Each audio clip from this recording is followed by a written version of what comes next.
खैरागढ़ जिला के कलेक्टर चंद्रकांत वर्मा आज जिला के छुई खदान विकास खंड के अंतर्गत झूरा नदी गंडई और लीमो धान खरीदी केंद्र के औचक निरीक्षण करी।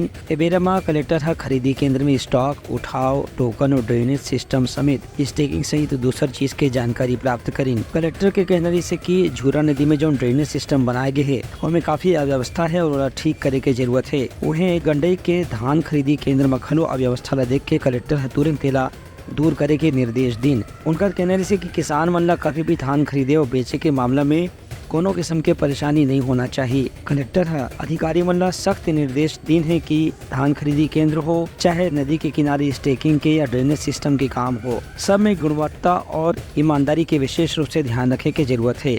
ब्यूरो रिपोर्ट उत्लंघा न्यूज।